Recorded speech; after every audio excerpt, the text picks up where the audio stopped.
For this final segment, Gary Nalder is going to introduce the panel, run the panel here and run the Q&A later. This is our final sit-down session, a bit of a summary at the end, but our final main discussion, Driving the Transition, New Zealand Incentives and Infrastructure. Our guests are Gary Nalder, a board member of Drive Electric, he's the panel chair, David Sylvester, National Planning Manager, New Zealand Transport Agency, hi David, Steve West, Chief Executive of Charge Net NZ, hi Steve, Philippa Vanier, Spark Venture Labs, hi, and Professor Barry Barton of Waikato University also. Let me welcome the chair, Gary Nalder, board member, Drive Electric, more than 20 years experience in the finance sector, the last 8 years working for Westpac Institutional Bank as Director for Asset Finance. And he's going to talk about how sustainability is also at the heart of its culture. He also sits on Westpac's Environmental Solutions Working Group, and he first became interested in electric vehicles when introduced to Drive Electric through Westpac's sustainability team early in 2015. Gary, please introduce us to the session, and thanks very much. Appreciate it. Thanks very much. Welcome everyone to the last session called Driving the Transition, New Zealand Incentives and Infrastructure. I'm representing Drive Electric and we'll be chairing this very important discussion. The session is really going to reflect on currently where we are at the moment and discussing what we need to do to accelerate infrastructure and also to accelerate or fast-track fleet acquisitions within commercial fleets. We've only got 50 minutes to drinks break, so we'll all need to talk quite quickly. Probably a few weary people in the room if you're like me and got a 4:30 a.m. Out of bed this morning.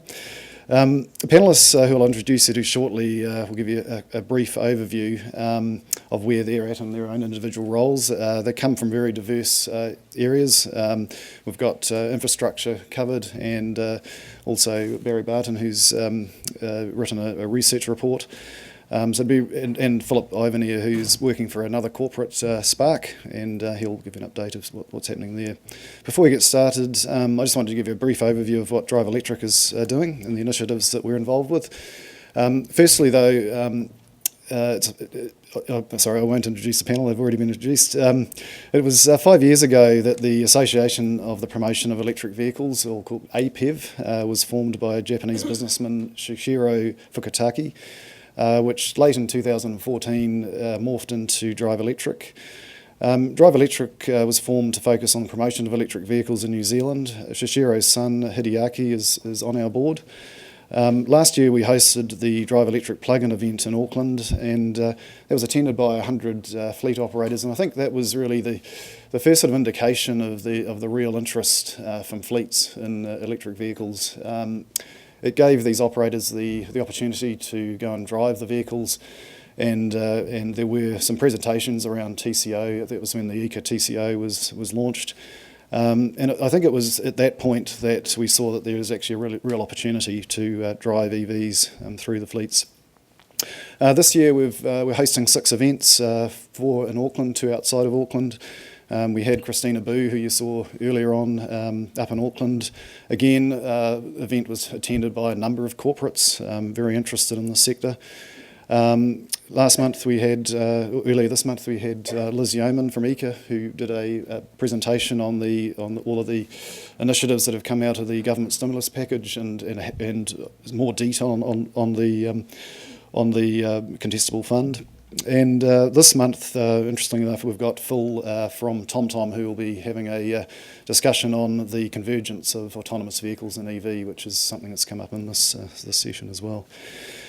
So we're an advocacy group. We're currently supporting a number of EV working group initiatives, the likes of Auckland Transport and Sustainable Business Network, getting quite involved around the country in supporting those initiatives.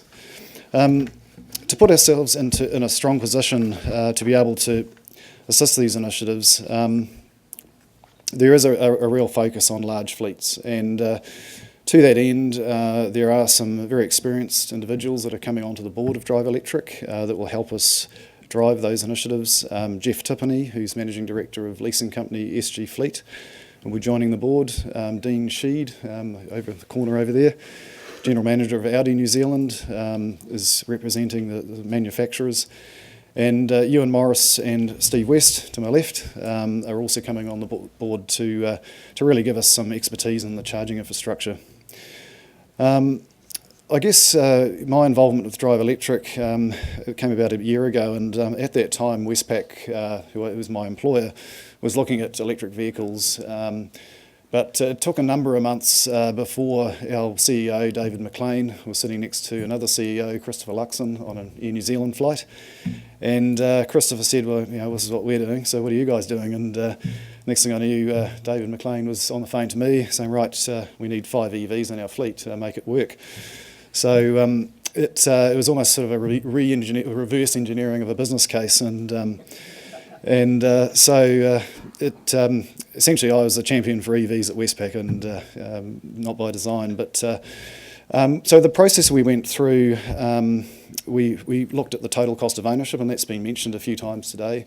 And it's a very important thing that you have to look at when you're assessing an EV. And from a fleet perspective, we did a total cost of ownership comparing a lease of an internal combustion vehicle over its life versus an EV. And when we did that, we went to the manufacturers. Obviously, we got a good deal on the purchase of the EV. We arranged a lease, and the lease company took a residual value risk in that vehicle. So what that did was drove the lease payment down.